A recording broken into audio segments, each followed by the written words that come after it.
Welcome to another Sports Central. I'm Rick Drewer. I'm Phil Fackner. Well, Phil, what have you got for us today? Well, we're not really boxing fans, Rick. I know that. No, I'm certainly not a boxing fan, but Yeah, old mate Jeff Horn, who won that world title a couple months back now, he's won the highest award possible. It's called the Don Award. The Don Award. Yeah, he was presented with that, I believe, last night. So, yeah. Well, good on him for, I guess, being presented with it. I'll be a little bit political, and I basically, to be truthful, object to boxing. Any activity where the best performance you can do is to render someone unconscious seems to me not to be part of the definition of sport. Yeah, well, I mean, footy's the obvious, isn't it? I mean, anything high is a high tackle, and they can get suspended for it, and there they are, just belting the living bejeevers out of each other. Yes. Anyway, so I guess we've mentioned it, and good luck to him. Personally, I'd ban the sport, to be honest, but there you go. Yeah, fair enough. We won't go on about it. What about the Redbacks? They've come good. They've won another game. They got up yesterday, I believe, by about 11 runs and beat the Vicks. Yes. I see Lehman made 63 not out off of 25 balls, and Valenti was the other one that made some runs, 36 off 17. So that's good start for young Jake Lehman. Yeah, it is, and Valenti's the one who's been keeping us in the game, actually. Yeah, he made runs in even the game we lost to... Correct, and he looks as though he might be quite a useful all-rounder. He obviously is quite happy with the bat, and he's a good bowler. So let's hope he does as well in the Shield season when it starts. Yeah, I mean, that's a different ball game, isn't it, as you'd know, Rick. It's chalk and cheese, the one-dayers and 2020s and whatever. Yeah, there's really no measuring stick there at all. The very fact that, and it's great, you've got to play the game, whichever version of it, to the conditions, but you won't get Lehman scoring 63 off of 25 balls in a Shield game, but it's nice, and I think they still have to win the next game before they actually will qualify for the final, but they're second at the moment. So yeah, going along quite nicely. Yeah. So might be a half a decent season, even in the one-day series if we don't do that well in the longer version of the game. And the Aussie cricketers, Rick. Well, dear me. Without Smith, the captain. That's right. Well, he's home, and Travis Head's done the normal trick, getting another 40 odd, and obviously helped us win the game. I just would love to see him make something more than about 40 or 50. But again, it's one-day cricket, but they've won, which is great. Yeah, I mean, that's levelled the series. It has indeed, I think. Yes. Yeah. So, that's good for them too. Yep. Again, it's not really a measuring stick as to how well we're going to go in the Test series against England, because not only is it a different opposition, but it's different conditions. But winning beats losing all the time. Okay, well, that's enough of the cricket too. I think we've skipped along. What about Ange Postecoglou? I can't even say the name. Just stick with Ange, I think. Well, yeah, Ange will go Ange. Well, it's very interesting. One of the things that I love soccer, first of all. I absolutely adore the game. It is the world game. And it just never ceases to amaze me where Australian soccer seems to go up and down like a yo-yo.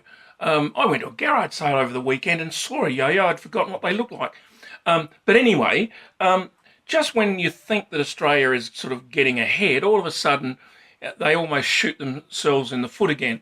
And for Ange to have announced or threatened that after the next two games he's out of there, there's got to be something going on behind the scenes yet again. Very close to going after the last game, evidently. But now they're talking, I heard on the radio this morning, I was listening coming in at Sparrows very early in the morning, anyhow.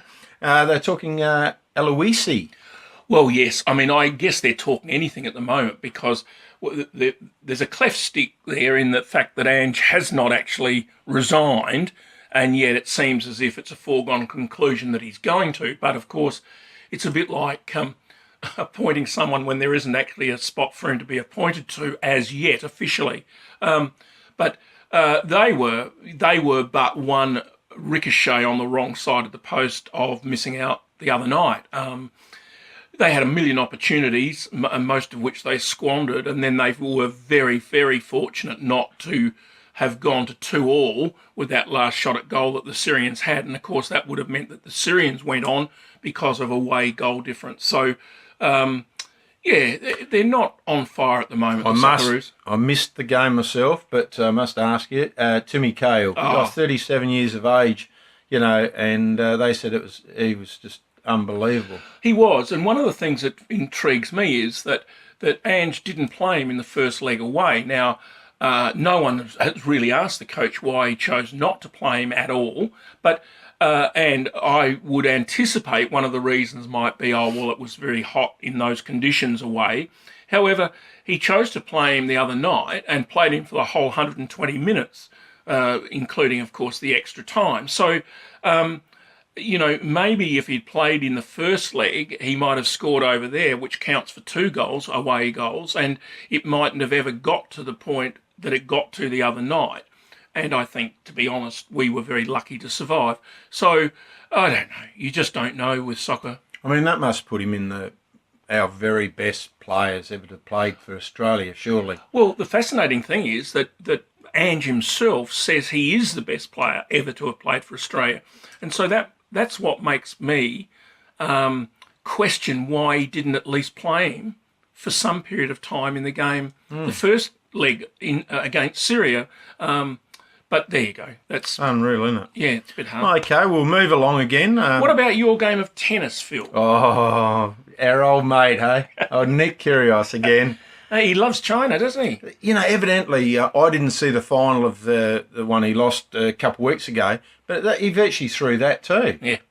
They said, he went down in straight sets, but this one was only one set and he walked off. He had a stomach ache. Yeah, and $40,000, Phil, I mean, it's a lot of money to you or I, but to him, that's he'd have that in his back pocket. That's right. Any There would be given time. loose change from McDonald's or something. And there's only one way you're going to solve the problem with this bloke, if there is a solution, and that's to wipe him out for 12 months. So he's got no income or something at all.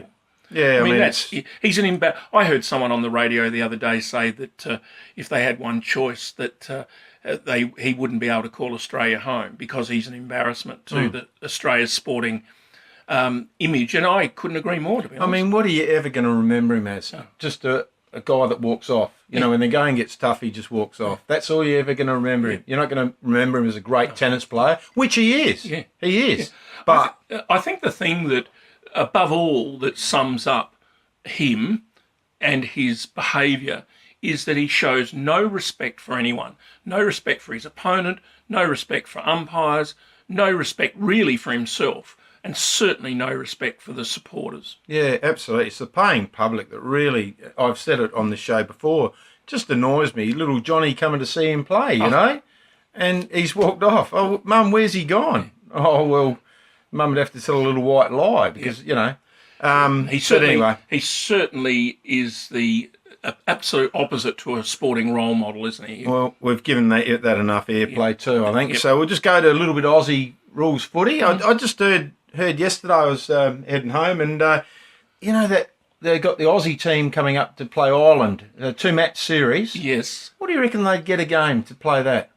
Oh, you'll have to tell me. $20,000 each. Is that right? To play each game. So it's $40,000 for the 2 games. It's not a bad coin, is it? Well, it's not really, I suppose. That's you'd represent you. I'd do it for nothing, but anyway, because ability, lack of ability I have. It might eliminate you from the contest. Yeah, but I was dumbfounded. I thought, you put it to the whole team, it starts adding up, doesn't it? And I suppose there's plenty of money in footy. There's a lot of money. And I know you got some bit of news there with the draft movement. And I was just staggered that they were giving a lot of airplay to Josh Marnie, the Port Adelaide footballer, who now is the guru of administration at the Melbourne Football Club, and he's been praised for his efforts in getting Lever there.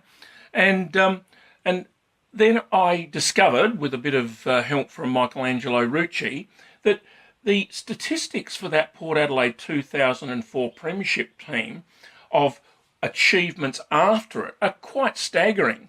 And I'll just quote him a little bit because this is quite mind-boggling.